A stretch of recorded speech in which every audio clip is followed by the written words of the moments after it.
বাবু বেশি ম্যাস্টারবেশন করলে কি কি প্রবলেম হয় সেটা আমাদের গুছিয়ে বলুন। এটা নিয়ে অনেক সাবস্ক্রাইবার বন্ধুরা আমাকে কিন্তু মেসেজ করেছেন, আমি দেখেছি। সেই নিয়ে বলতে চাই, আমার এই শর্ট ভিডিওর দ্বারা কিছু কিছু আমি আমি আপনাদের কাছে এক্সপ্লেন করবো। এক হচ্ছে গিয়ে দেখবেন একটা সমীক্ষা দেওয়াই আছে, এক্সেসিভ ম্যাস্টারবেশন অনেক আমাদের পেশেন্টরা, কম বয়সী ছেলেরা আসেন 10 বার 12 বার 14 বার অষ্টমশন করছেন without any form of focus, সব কিছু ভুলে গিয়ে তাদের ওইটাই একটা আনন্দ।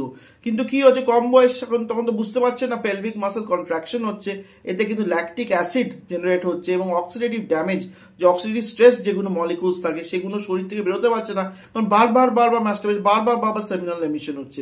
সেটা করতে গিয়ে মাসেলগুলোকে উইক করে দেয় এবং উইকের চেয়ে বড় কথা এই পেলভিক মাসেলের কন্ট্রাকশনটা অ্যাবনর্মাল হয়ে যায়। তাতে ক্রনিক প্রস্টেটাইটিস এবং chronic pelvic syndrome, pain syndrome, CPPS বলা হয়, যেটা কোনো ইনফেক্টিভ প্যাথোলজি নেই, কিন্তু অন্ডকোষে সবসময় ব্যথা, ব্লিডিং হয় আপনার সিমেনের সাথে এবং ইজাকুলেশনের প্রবলেম পরের দিকে দেখা যেতে পারে।